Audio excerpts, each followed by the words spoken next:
Hi everyone, Assalamualaikum. Welcome to my another new vlog.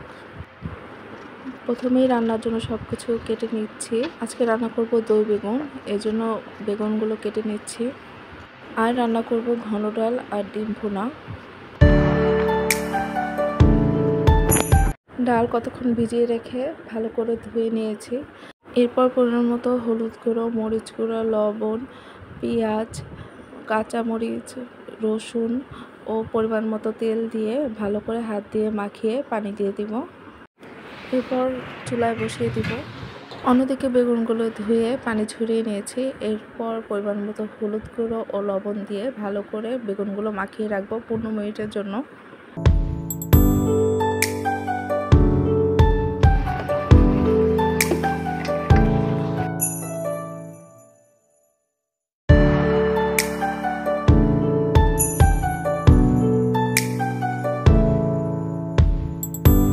অন্যদিকে ডাল সেদ্ধ হয়ে গেছে। এখন ডাল ঘুটনি দিয়ে সামান্য একটু ঘুটে নেব। এরপর জলপাই দিয়ে দিব। কিছুক্ষণ জাল দেওয়ার পর নামিয়ে নিব। অন্যদিকে আমি কয়েকটা ডিম পেঁয়াজ মরিচ দিয়ে ফেটে নিয়েছি। ডিমগুলো ভেজে নেওয়ার পর কেটে নিয়েছি। এরপর তেল গরম হয়ে গেলে পেঁয়াজ ও লবণ দিয়ে লাল করে ভেজে নেব। এরপর আদা রসুন বাটা দিয়ে দিব। এরপর হলুদ গুঁড়া, মরিচ গুঁড়া, জিরার গুঁড়া ও সামান্য পানি দিয়ে মশলা কষিয়ে নেব।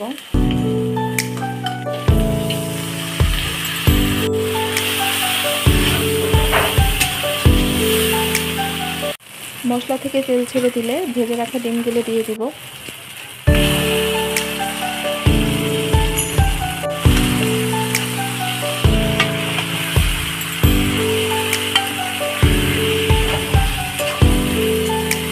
এখন সামান্য পানি দিয়ে দিব। কিছুক্ষণ জাল দেওয়ার পর ভাজা জিরার গুঁড়া দিয়ে নামিয়ে নিব।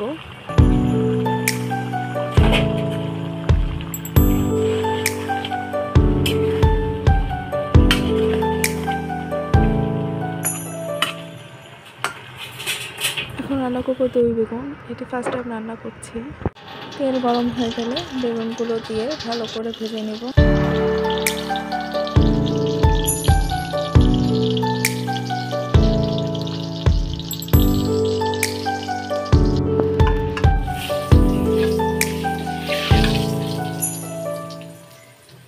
সবগুলো বেগুন ভাজা হয়ে গেছে। এখন রান্না শুরু করব।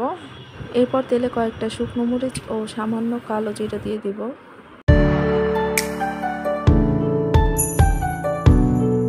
পেঁয়াজ ও কাঁচামরিচ ব্লেন্ডার করে রেখেছি, এখন সেগুলো দিয়ে দিব।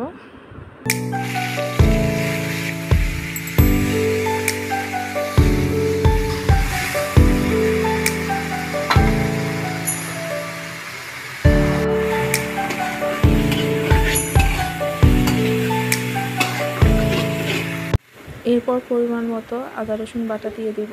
এরপর কিছুক্ষণ ভেজে নিব।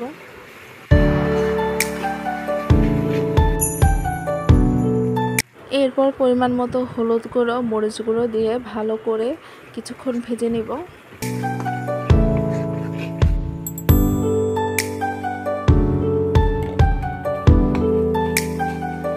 এরপর পরিমাণ মতো লবণ দিয়ে দিব। আগে থেকে টক দই ফেটে রেখেছিলাম, এখন টক দই দিয়ে দিব। এরপর একটু সময় নিয়ে মশলাটা ভালো করে কষিয়ে নিতে হবে। মশলা থেকে তেল ছেড়ে দিলে ভাজা বেগুনগুলো দিয়ে দিব। ভালো করে মশলার সাথে মিশিয়ে নিতে হবে। এরপর পরিমাণ মতো পানি দিয়ে দিব। কিছুক্ষণ জাল দেওয়ার পর ভাজা জিরার গুঁড়া ও সামান্য চিনি দিয়ে নামিয়ে নিব। দেখতে যেমন লোভনীয় হয়েছে, খেতেও দারুণ মজা হয়েছিল। আপনারাও বাসায় ট্রাই করে আমাকে কমেন্টে জানাবেন। আমার ভিডিও যদি আপনাদের কাছে ভালো লেগে থাকে প্লিজ সাবস্ক্রাইব করে পাশে থাকবেন। আর যারা ফেসবুক থেকে দেখবেন ফলো দিয়ে পাশে থাকবেন। আজকের মতো বিদায় নিচ্ছি। দেখা হচ্ছে নেক্সট ভিডিওতে। সবাই ভালো থাকবেন। আল্লাহ হাফেজ।